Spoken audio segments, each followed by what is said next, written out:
Folks, welcome to Everything Pro Wrestling, episode 46.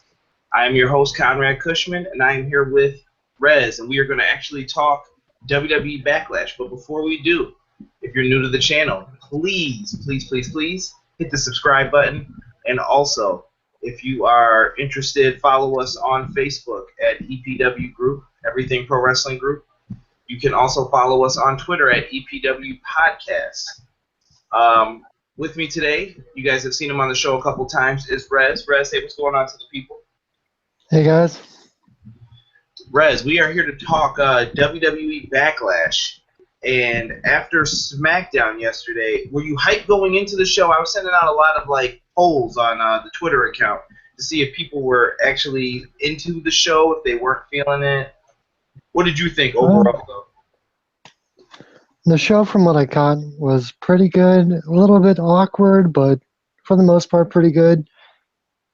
I think SmackDown's been doing better in general anyways, so all in all, SmackDown's looking good. Yeah, and according to the poll, I'm looking at the Twitter page right now, it looked like 80% of the people said yes, they were hyped for this pay-per-view coming up. I feel the card is a little bit lackluster when we go in not knowing exactly what to expect as far as a card goes. That's very difficult, I feel. I don't know if you agree with that. I mean, what do we really know about this show? Is my point. I want to just say first that I think a lot of people are hyped just because AJ Styles is in the championship picture with Ambrose. I want to say that's where a lot of it's coming from, but I don't know. I feel like a lot of people are just on the Styles bandwagon going into the championship match. I feel like a lot of people who voted that they were hyped is probably kind of in that category. I feel like the build for that match has been kind of goofy too. I mean, I guess we can get into each match when the time comes for it. But let's see here. The first match that I have on the docket to talk about is the Intercontinental Championship match, which I feel like we're going round in circles again. So Dolph Ziggler, who was in the WWE title match at SummerSlam, is now in the Intercontinental Championship match challenging The Miz with Maurice in his corner for the Intercontinental Championship. Rez, have you been impressed by either one of these guys? I know Miz had that big segment with Daniel Bryan on Talking Smack that everyone was oohing and ahhing over, and now it feels like, it's kind of dead already. But what do you think? What are you thinking of everybody right now in this match? Because same thing, Dolph Ziggler kind of feels like, well, what happened? I've never really cared too much for Dolph Ziggler. Sure, he's good in the ring. I don't want to say he's mediocre at promos, but there's nothing really there that stands out. It's like he just raises his voice and he does the whole underdog kind of thing. We've seen it one too many times, especially with him and then, in the past with other superstars as well. I think Miz has all the shine right now. It's like you said, he's a major heel, probably the best currently. I feel like he can beat Ziggler without Maurice, but Maurice is probably going to get involved somehow. I don't see Ziggler winning. You see Ziggler going on another. There's so many people on the SmackDown brand that I feel need to flip their role. More so faces that need to turn heel than the other way. So this is a tough one for me to decide. I feel like you kind of have to give it to Ziggler though to give him a spark as well.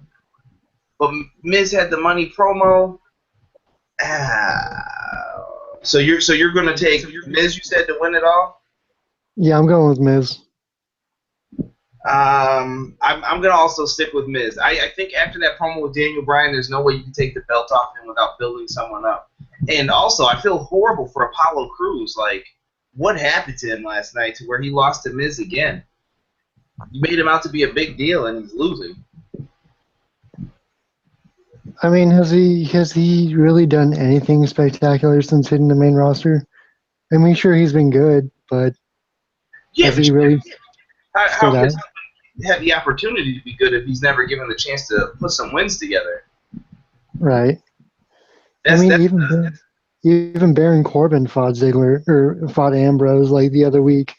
It's like he hasn't done much either, but he's fighting the champion. Like Apollo Crews is just fighting the IC champion. Granted it's non-title, and that other match I just mentioned was non-title, but it's like he's swimming in a pond with lesser fish. Whereas Corbin got to shine a little bit with the bigger fish. If that makes any sense. No, perfect sense. There's some people missing off of this card too. Looking at it right now, that I'm like, well, where are these guys gonna come from? Like, what are they doing? That they're not on the show at all. To me, what are some of the names, if you don't mind mentioning? I don't see Baron Corbin on here. I don't see Kalisto. There's a lot of guys just missing. Weren't they feuding? Weren't they starting a feud, Kalisto and Corbin? I thought they were. They have been, but they're not featured though on this match card, which is an issue for me. Like, you've been building up towards this, and there's no match really. Yeah, it's bizarre. Yeah, very odd. But we'll get into the next match. Next match I have down is Randy Orton versus Bray Wyatt, and I know you're a big Bray Wyatt supporter, obviously by the picture that you have up. This is a hard match for me to talk about because it's a can't win. Last night on SmackDown, Bray basically did the promo to set up the match, which is Randy Orton, I'm the Predator now and you're the prey, and I'm going to beat you at Backlash. Randy Orton tells a story about being a snake and how you can't trust a snake, and he picks the perfect opportunity to strike. All very well and good, but the overall thinking of this match is both guys need a victory. Randy Orton hasn't had that big win since he came back, but Bray Wyatt needs a huge victory. Exactly. Rez, what do you think of this match overall? I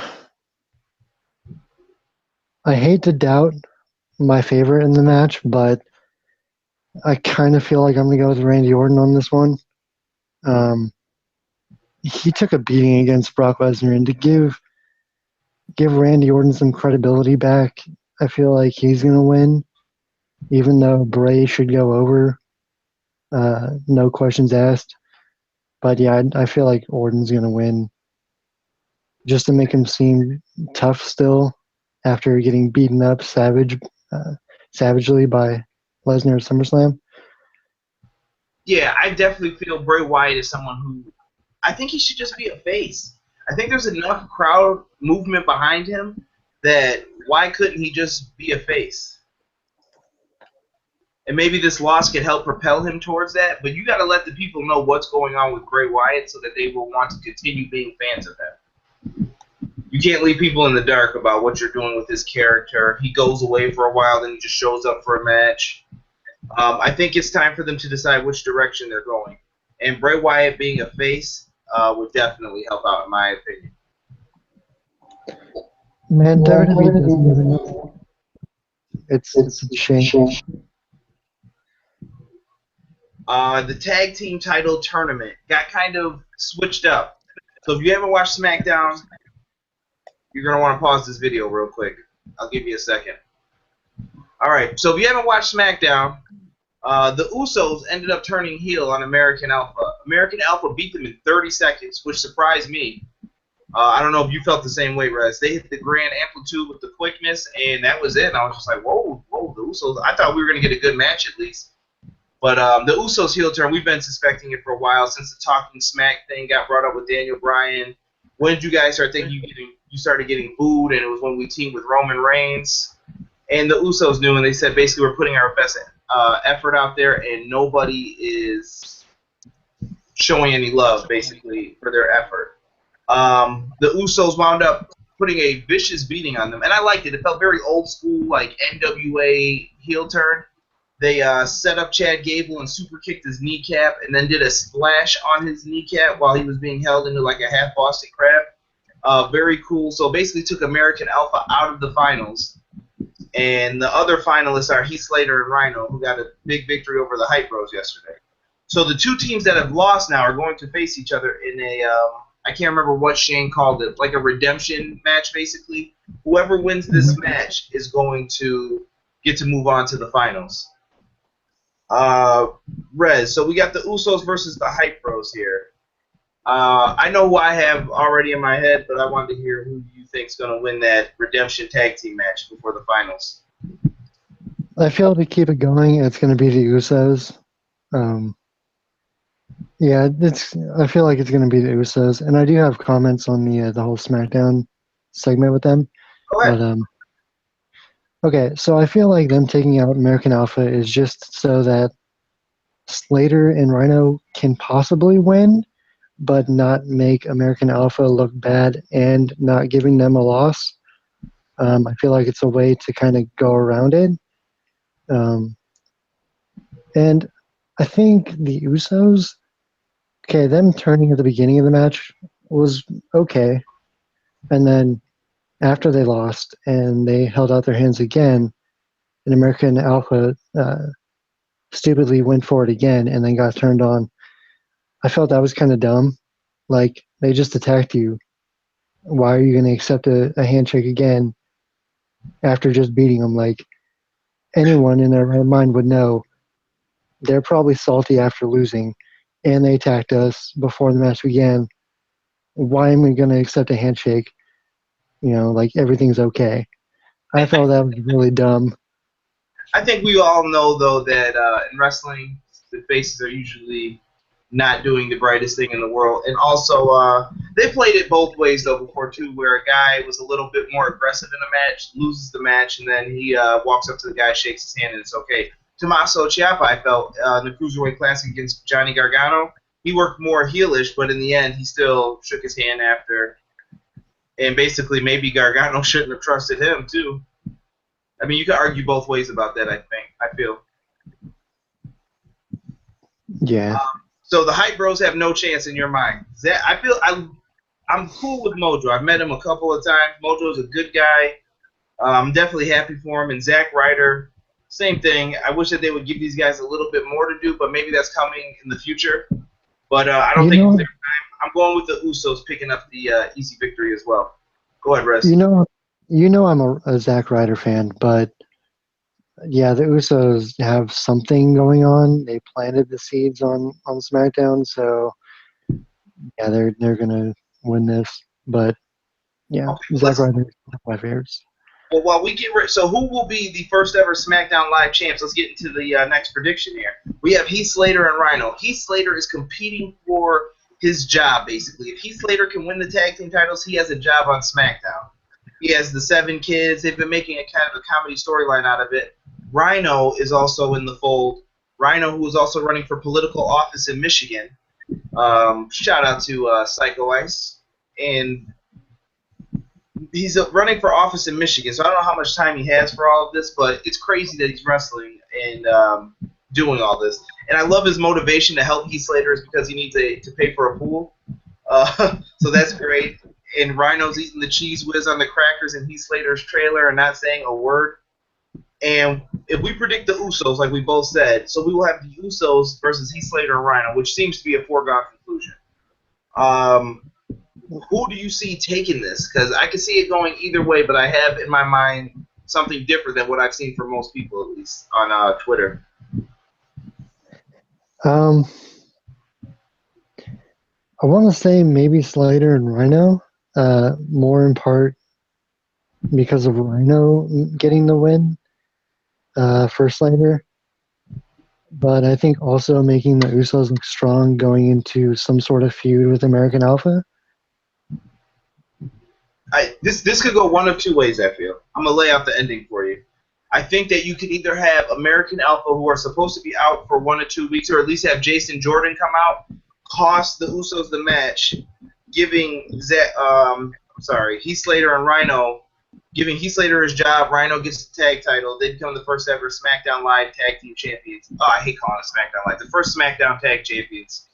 And you could go that route. Or you could also go the route of Heath Slater loses the match in such a close battle that the Usos win with dirty tactics, making you hate the Usos even more. Heath Slater still has to find a way to get a job, and Rhino can kind of disappear from this or turn on Heath, whatever you want to do. You go many different ways with this matchup. But I'm going to predict. Oh, I'm sorry. What was your final prediction? Slater and Rhino winning. Okay. I'm glad you said that because that's what I'm reading for the most part from a lot of different people. I'm going to go the exact opposite. I'm going to say the Usos win the tag team titles to make them even more hated. That they technically lost, got in the match, and now they're going to be running around with the tag team titles. Yeah, that's just my prediction. I think that you can build more with that, and I think Heath Slater's gimmick, whatever this is right now, his angle has a little bit more legs to it that you can still get away with pulling this off for a little bit. Mm-hmm. All right, we get to crowning another first champion here. They're having a six-pack challenge for the WWE Women's Championship, which will contain Alexa Bliss, Becky Lynch, Carmella, Naomi, Natalya, and Nikki Bella. Rez, out of those divas right now, who is your favorite on SmackDown? Alexa Bliss. I don't need to ask why, I guess. Alexa Bliss has been fantastic. I think she's doing a great job since getting the call up. We have Becky Lynch, who is like everyone's favorite, part of the Four Horsewomen. Everybody loves her. Thinks this is the brand split is one of the people that she would be one of the ones who most benefited from having the brand split occur. We have Carmella, who recently turned heel. I don't know if I'm feeling this fully yet. I'm still trying to get aligned with it, so I don't know if I'm really digging it. Naomi's new entrance, definitely liking that. Very cool, especially for the kids and stuff. I think they would like that, all the colors and dancing. Natalya's heel work, It's gotten better. It has. She was better last night, but still very hard to believe, but she's getting better at having the people turn on her, and she's just phenomenal at wrestling. And Nikki Bella, who is making her return, who a lot of fans like. I don't like to argue with some of them about it. I'm not a fan of Nikki Bella, really. I'm with you on that one. Yeah. Sorry, Balla. I'm not a huge fan, but I understand, like... Right, I get it. To me, she just represents what it was, and this is like the transition to what I want it to be. Right.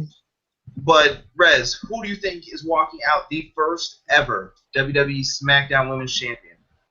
Okay. I'm gonna run through each of them real quick. Okay, so Alexa Bliss, I would like to win because she's skilled in the ring, and she's been doing good in promos. I feel like she would be good as a champion, but I don't see her winning. I think Becky is the obvious choice. I don't think Carmella or Nikki Bella are gonna win. I think they're just going to they're going to keep their feud going in the match, and neither of them are going to win. Naomi would be a surprise victory in my eyes, because I don't think she's going to win, but I'm not counting her out like completely. I think she could win, but I don't think many people are going to expect it. And then, Natalya? Yeah, I don't see her getting the belt either. And what did you say, Nikki Bella already? Yeah, I think Nikki Bella and Carmella are just gonna keep their feud going. Neither of them are gonna win. If I had to choose a winner, I would have to go with the obvious choice with Becky. I'm gonna go the same route with you. I think that you either go with Becky Lynch or you go with someone who's a surprise, like an Alexa Bliss or a Naomi. But I'm gonna go with Becky Lynch as well for the victory here. And we get to the main event, Rez, of the night. Fans look like they've been clamoring for this match. I expected a more serious build-up than what we have gotten, but they've been trying at least. This match is the Dean Ambrose defending the WWE Championship versus AJ Styles. This is the match that a lot of people have been wanting to see. They've been hoping for. AJ Styles has been doing great. I think he is WWE's MVP hands down this year. I don't know if you feel the same way, but I think he's done great work, and I think his promo work has greatly improved. I tweeted that last night in the middle of SmackDown. I got a couple retweets for it. I think his promo work has greatly improved since joining WWE, in my opinion. I completely agree. Rez, give your thoughts on both guys here. What have you been thinking of AJ Styles thus far? Like I agree with everything you said about AJ Styles. He's been doing really, really good. Last night with the promo between the two, I liked the things he said, but I feel like Ambrose just brought it a little bit more on the mic. Ambrose has been really good as a champion of SmackDown. He's been making one hell of a run with the title. I think Ambrose is gonna keep the title, leaving Backlash. Prediction but I think Styles is gonna look really, really strong. Like there's a possible rematch afterwards. Kind of like they're not done with this one match. Like I feel like it's gonna be kind of how Reigns and Styles was a little bit. Got it. So you think they're going to be holding off a little bit on this? Wow, I'm surprised you're going with Dean Ambrose to retain. Yeah, Dean Ambrose to retain, but I think Styles is gonna look insanely strong in the match, to where you gotta give him. From last night's SmackDown, I have an interesting point. Dean Ambrose on the microphone was so much better on last night's SmackDown than all that other goofy stuff he's doing. Like the stuff with the trophy, I was getting aggravated a little bit with it. Like, why is he such a goofball? And he's the world champ. There's nothing lunatic about this. And is he the kingpin or is he the lunatic? I'm confused. And then when he got serious after AJ threw down the trophy and stuff, then he started talking pretty fast, sped up his talk, let him know that he's the real champ and he's not taking any trophies home, so he better pick up the participation trophy. Dean Ambrose definitely did so much better. I'm like, that's the Dean Ambrose I want to see all the time. Not goofy Dean Ambrose trying to be funny, trying to be the cool guy. He wound up getting a look from AJ. I don't know if you continue extending this out or if you end this at No Mercy. You go into a Survivor Series with this. This is a difficult one to call here. I think, though, I am going to take AJ Styles winning the championship here. I think that they've sullied on, they've become sour on Dean Ambrose and his title reign. I think they're just going to switch it up. I mean, I could see Styles winning too, and honestly, that would be good. But I'd probably go with Ambrose, just for like a rematch or something. But yeah, Styles would be good too. I wouldn't be disappointed with whoever lost. Both people coming out victorious. Seems good either way. All right. Well, folks, that was our WWE Backlash predictions. Backlash will be live this Sunday. You can get it on the WWE Network for $9.99. I encourage everyone to tune in, check it out. Tonight, Lucha Underground is back on the El Rey Network. Please be sure to check that out any way that you can. You can get it on iTunes. You can also watch it on the El Rey Network if you have it. Plenty of good wrestling out there right now. Ring of Honor. TNA's been trying to step it up lately. WWE, they're trying to get better. Everybody's putting out their best effort. PWG's going on. The Battle of Los Angeles. Cody Rhodes, Kurt Angle. What Culture Wrestling. So it's such a great time to be a wrestling fan. So if you are a wrestling fan, there are many promotions out there for you to check out, including New Japan, all the other ones I just listed. So be sure to go out there and check them out. Give us a follow on Wrestling Aminu. Everybody who's followed me on there, watched my videos, took the time to send me a like or a message, thank you. And in the comment section below, guys, I want to know, who do you think's coming out of Backlash as a winner, a loser? What do you want to see happen? Who do you see winning? I want to hear about it in the section below. And I want to thank you guys for watching. Hit that like button. Be sure to subscribe. We are at 63 subscribers, trying to get to 100. Rez, Conrad Cushman, we are out. Peace. See ya.